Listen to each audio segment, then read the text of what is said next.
Welcome back to Make More Love. In this show, we share real strategies that help high-performing men build passionate, intimate relationships and live fulfilling lives. If you're new to the show, please don't forget to like, follow, subscribe, whatever your favorite podcast platform calls it, so you don't miss anything. I'm your host, Ellen Dorian. I'm both a relationship coach and a business coach, so I know how to handle all the crap that comes up when you're working to be the best at everything. So let's get into it. I bet when you were a kid, you did not grit your teeth and wish for Christmas to be over. Over time, though, the holidays take on a lot of baggage. They're supposed to be magical, but they rarely live up to the hype. And now, they're full of stress and pressure and expectations that built up when you weren't paying attention. And if your relationship's already strained, the whole holiday season just becomes one big nightmare. So today, I'm going to offer 3 simple anchors that you can use to help you stay grounded when things get hectic. I call them the GGGs of relationships. And those G's are gratitude, generosity, and grace. Please don't groan. I know, it sounds like a Hallmark card. But if you look past the sentimentality and get into the real meaning of these words, you'll find out, well, I will show you, a logical, practical approach that could fundamentally change the way you look at the holidays. When you were growing up, what was Christmas like for you? Did your family put lights up in the yard? Did you bake cookies, sing carols, shop for presents, decorate the tree, visit Santa at the mall? And now that you're grown up, there's this undeniable pressure that you're responsible to make the holidays special for your partner and your family. All of those events, the travel, the food, the parties, and the gifts, it's a ton of effort, and a lot of times the payoff just really isn't there. And then some of the people that made the holidays meaningful move on. Parents and grandparents pass away, kids grow up and move away, and this is just one of those situations where 2 things can be true at the same time. You can love the idea of the holidays and be underwhelmed by the reality of them.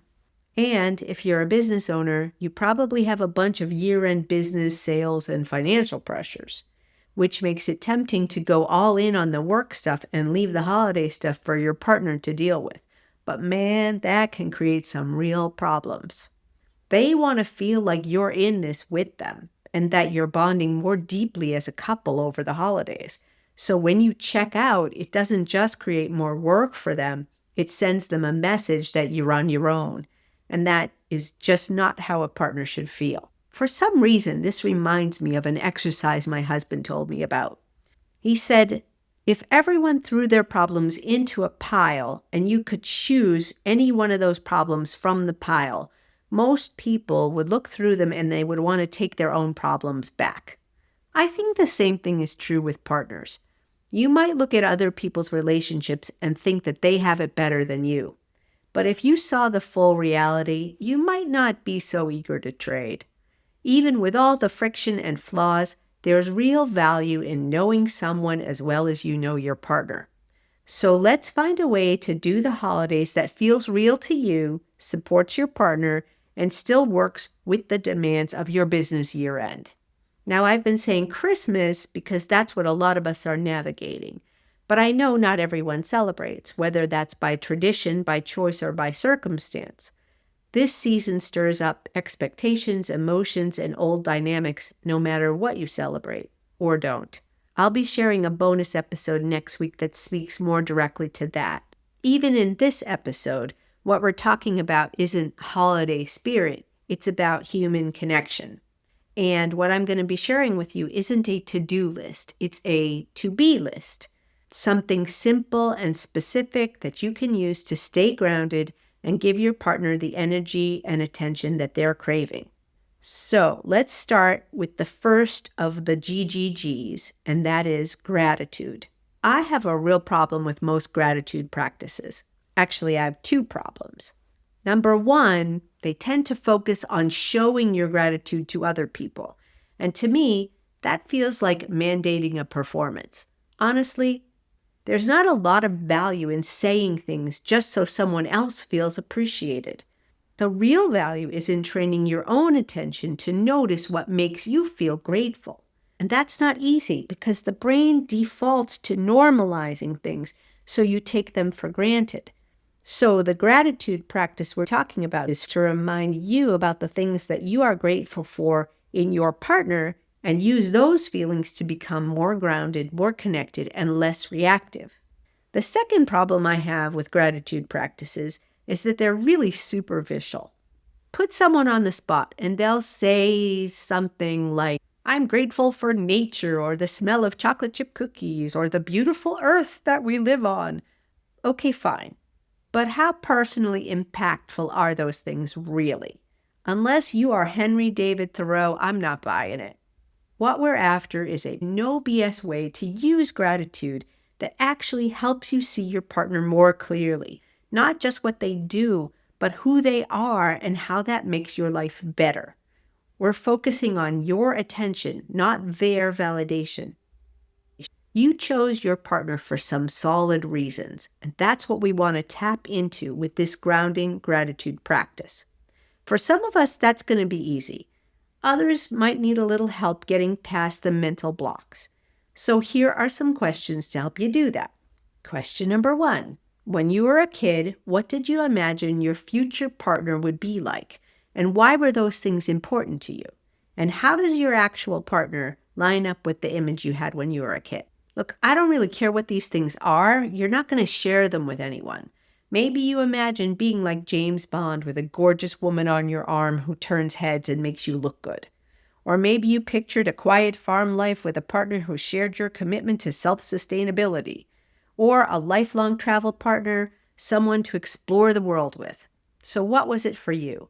And in your actual life, how does your partner reflect that early imagination? Let's go to question 2. What's something you used to worry about that no longer concerns you since you've been with your partner? In my own dating life, I experienced a lot of disapproval for being too smart. More than a few times, I didn't get a second date because some men were intimidated. And we're talking about guys from Harvard and MIT here because that was my dating pool. But let me tell you what, that has never been an issue since I met my husband. The man knows so damn much it's irritating. I cannot bullshit my way through anything with him, and I never even think about being seen as too much anymore. Here's a third question for you to think about. What was going on in your life when you decided to commit to this particular partner? What events led you to your decision? And how have those things shown up over the course of your relationship? Here's what one of my clients told me. You know how it is when you're building a business. I was always preoccupied and things were constantly changing. I hadn't really thought about settling down, but we'd been dating for a couple of months and she seemed to roll with the punches pretty well. One time, about 3 months in, we had our first weekend getaway planned. I had to cancel at the last minute because a crew no-showed and I had to be on site. Based on past relationships, I figured that screw-up would be the end of it. But nope. She took it in stride and showed up at the job site with sandwiches and coffee. We had lunch, and she went on with her day and I went back to work, and she never held it against me. And she's still like that 20 years later. Low drama, steady, and independent. But I can still rely on her, and that one quality has gotten us through a lot of rough patches. Okay, now I'm going to turn those 3 answers into gratitude statements. Statement 1. I'm grateful that my partner always has it together and makes me feel proud to be with them wherever we go. 2. I'm grateful that my partner admires and respects my intelligence, never talks down to me, and listens to what I have to say. And number 3, I'm grateful that my partner is low drama, steady, and independent, and yet I can still rely on them. Once you've got yours, write them down somewhere and read them every morning for the next 2 weeks. Then pay attention to what happens. Notice if it shifts the way you see your partner in the moment. I'd be really curious to hear what you experience when you do this. So feel free to reach out to me, send me an email, check in with me on social media. Let me know how you're doing with it. Let's move on to the second G, which is generosity. We have some weird hang-ups in our culture around generosity.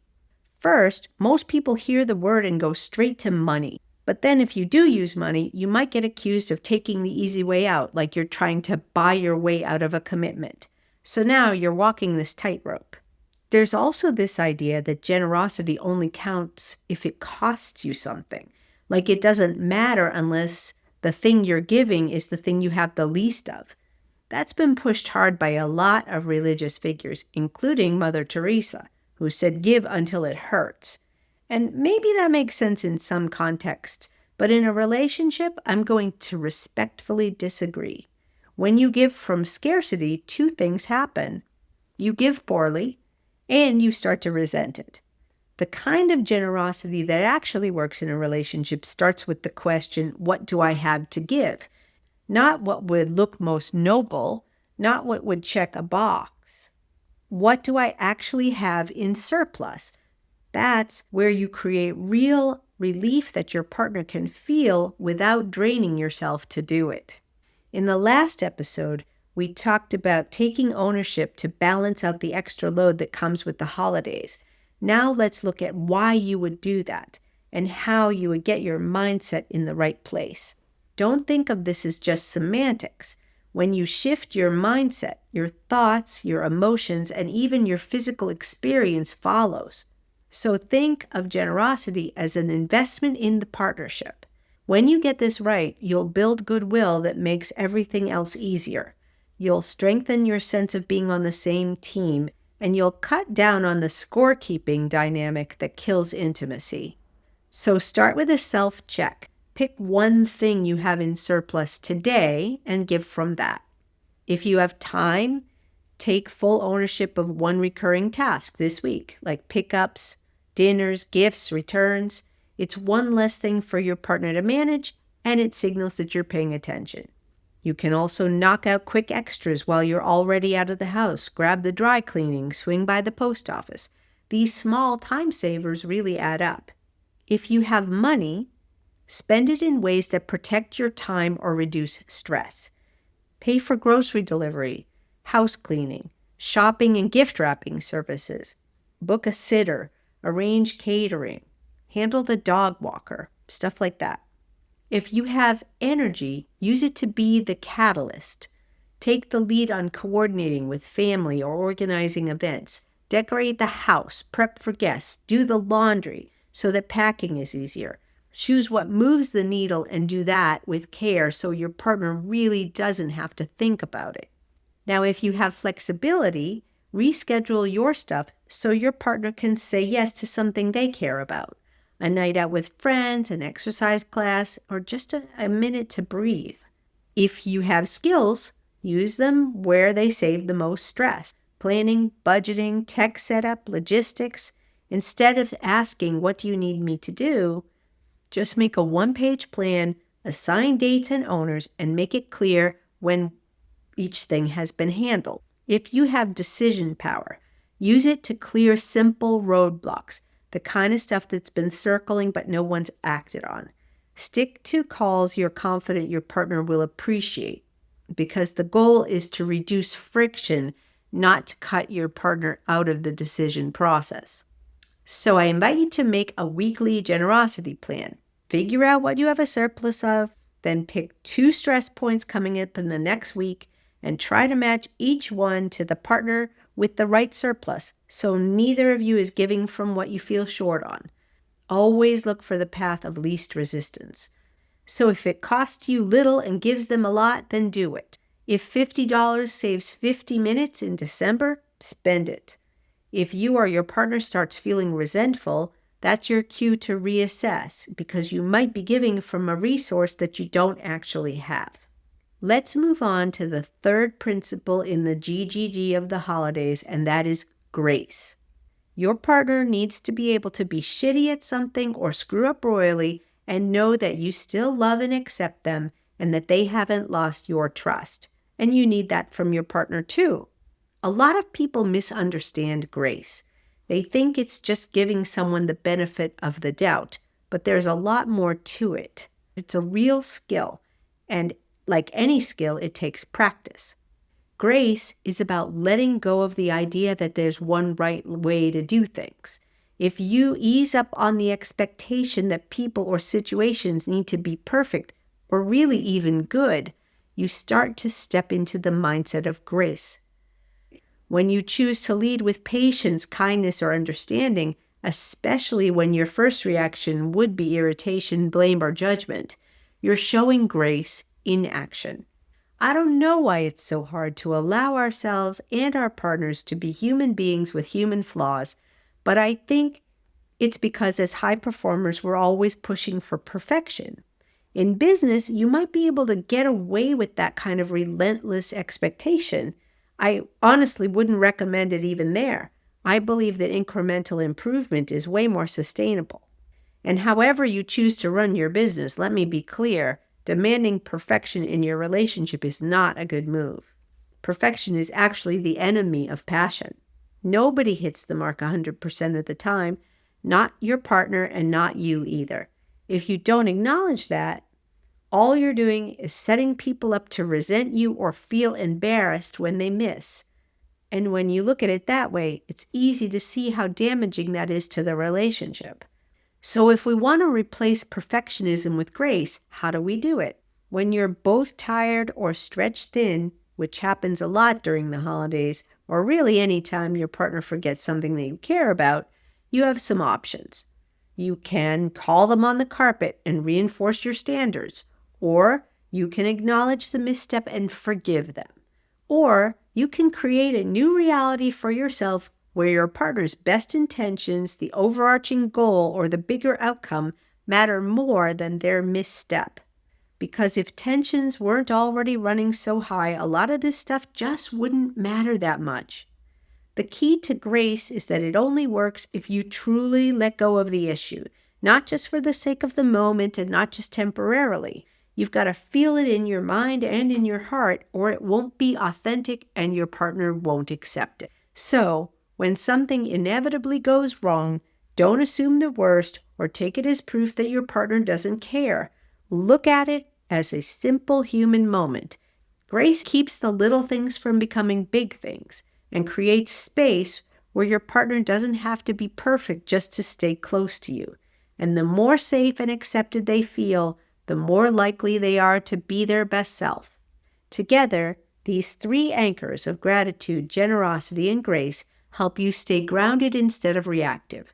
They help your partner feel connected to you instead of pushed away, and they help you make it through the holidays without tearing each other down.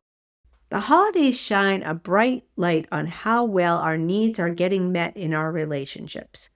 If you are feeling that something is off, but you're not sure where to begin, I've got a quick and easy way for you to start working that out. Take our relationship dynamics scorecard. It'll show you where things are strong and where things might be slipping that need your attention. It's an easy, multiple choice quiz that won't take you more than 5 minutes or so, and it's free. You can find it at makemorelove.show/quiz. Before we wrap up, here are 3 key points I hope you'll take away from today's episode. Number 1, the real win with gratitude is feeling it inside and letting that feeling show in your actions. Train your brain to notice what's good and don't worry so much about how it sounds out loud.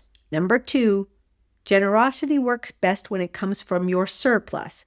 Give what you've got, not what you're short on, and that's how you avoid resentment and actually make a difference. And number 3, grace is the antidote to expectation. Nobody gets it right all the time. Letting go of perfectionism opens the door to real connection and maybe even a little bit of holiday spirit. In closing, despite all the pressure to live up to some perfect Christmas fantasy, you don't have to get it all right. Just show up with a little presence. That's you, not the gifts. A little forethought and a little grace. Then watch what happens. I'll be back next week with a bonus episode on how to make it through this season when Christmas isn't your thing. But until then, take care of each other. We all need it. All right. I hope today's episode got you thinking, but you know we can only do so much in an open forum like this. If you want to look at your specific situation, book in a free relationship reset call. We'll figure out the next best move and set you on a path to a better relationship for both you and your partner. You can just head over to relationshipresetcall.com and pick a time. You can also join our Passionate Partners Insider community on Facebook. There's exclusive content and resources there. Or visit our website or our social channels to learn more about our programs, workshops, and private coaching options. All the links to everything I mentioned, plus my personal email, are in the show notes. I'll be here whenever you're ready. Now, I've got a quick request. I'd really appreciate your help spreading the word about Make More Love.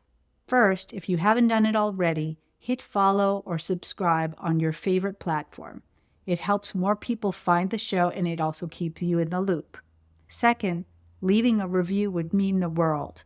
It helps us grow our community and reach more people.